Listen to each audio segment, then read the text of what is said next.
Quick buzz at stumps, Adam Collins and Harsha Bhogle. SCG Day 2. There's days in the dirt, Harsha, and then there are days in the dirt. Australia have been grounded into it. We see what they were in Melbourne. This was a more developed extension of that. The runs were piled on. They came from everywhere. India are well on their way to winning this fourth test match, but what a style they did it with today. I mean, it's been some time after lunch since you said in the dirt. Also, it was so hot today. Look, it's 45 minutes, almost half an hour, 40 minutes after close of play. It's still so hot here. So the Australian fast bowlers, I mean, I saw Josh Hazlewood after a while, he just stopped chasing balls to the boundary. They were that tired. So India, yes, literally ground them into the dust because India were aware that the job of squaring the series was Australia's. And so the longer India batted, the more they were just batting Australia out of the game. I think it's fairly safe to say that it may or may not be 3-1, but it won't be 2-2 now. How fun was it watching Rishabh Pant bat, Pant and Jadeja with him there for a record stand here, not just at the SCG, but in Australia for the loss of the 7th wicket. Just brilliant after Pujara did as we expected him to push on to a big ton. He was out for 193, but let's focus on the end. Let's focus on party time with Rishabh Pant.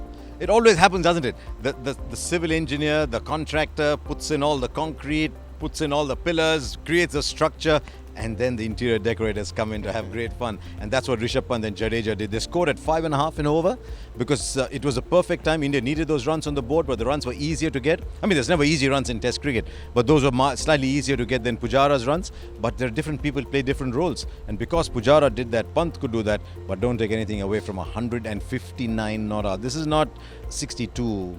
It's not even 103. It's a big 100. 159 not out is a big 100. I did say that in course of time I see him batting at number 6, but I'd also like to see in course of time him taking everything behind the stumps. Well, that's right. He did drop a catch before the close of play, but to focus on the positive side of his batting, he didn't rush. He wasn't in a hurry initially. He took the ones and twos in the best tradition of a guy coming in trying to build an innings before he finally exploded. That must be very encouraging. You know, we first saw Rishabh Pant and said, wow, this kid is going to be a player. When I think it was him playing for Delhi Daredevils and he was just smacking everything around, and we said, wow, is this the kind of batsman you can look forward to? So he's come here to Australia. Everyone thinks he's going to bat like that. He's not batted like that. He's taken a single here, a single there. He's quickly snatched a 2, then a reverse sweep followed by a nudge to mid-wicket. He's learning the art of building an innings. We've seen the talent. Now we are seeing the innings building. We're seeing the development of a very fine player. So that was fun to watch. This wasn't just the T20 white ball Rishabh Pant that we saw. This was a clever Rishabh Pant. And a good problem they have with Jadeja making runs, getting his short out, as we've seen before. He didn't have a spot in this Indian side at the start of the series, nor in England until the final test at the Oval. He's building that case, isn't he, that you can depend on him with the bat. We saw it at the Oval as well. Yeah, now going into this test, he had a bit of trouble with a short pitch ball, but now against a slightly tiring attack, he got 4 boundaries in a Cummins over. Yeah. So Stark bowls one of the new ball taken off. Cummins bowls one of the new ball taken off because it's just started to get too much for them. The shot I liked the most, I mean, he bisected fine leg and long leg, but those things happen. You can't say I'll do that. Then he hit Cummins straight back over his head. I thought that to me was the defining Jadeja shot. The exhaustion of Australia. There was a famous day out here 15 years ago when Australia played India and India made 700 and batted into the third day. Sachin double 100. Lakshman, one of the most beautiful innings I've ever seen in my life. Was that today, Harsha, as punishing as that day in the dirt back in 2004? And yet, if you remember that day, 705 for 7 declared. Going into the last day, if India had got Steve Waugh, there might have been a series win there. Yeah. There might have been a mis-stumping of Kumble where he'd warned the wicketkeeper, he's bowling it down the leg side. So you never know what happens going ahead, but at the moment this track looks quite benign. Australia should be thinking if they make 600, we can make 500. But yeah, that would have been the objective. Just bat Australia out, the series is ours. Do you think they would have considered batting even into a third day or to stumps tonight, given that the series is Australia's to draw and they're so far behind in the game? I think somewhere Virat Kohli must have realized that the series is now ours. It cannot become 2-2. Now let me try and make it 3-1, because 3-1 is a fabulous score. I mean, I'm sure Virat Kohli, while his first objective is to win the series, he wants to go back 3-1.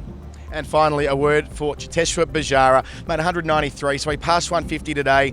Looks like 200 was on the shelf for the 4th time in his career. Didn't quite get there, but again, I mean, the way he rebuilt and restarted this morning just reinforces everything we've said for months about the man. You know what it's done? It's started to spark a debate among the cricketers in Australia and the cricket community in Australia, saying, where is our Pujara? Can we find a Pujara like that? And suddenly people are saying, what are our 12-year-olds doing?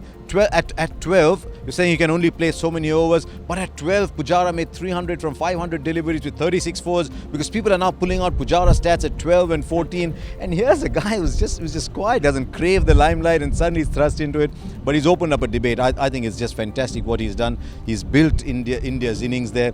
I think that if this was the West Indies, they might have redone the Gavaskar Calypso and said, like a wall, the Aussies couldn't out Pujara at all, but I can't sing, so we'll let it be there. Another great day for India. They're well on their way to a 3-1 series victory here at the SCG. Let's get out of this sun right in our eyes, Harsha, and all the wind and all the rest. We'll be back tomorrow on Crick Buzzer Stumps. Adam Collins and Harsha Bhogle. Another sunrise.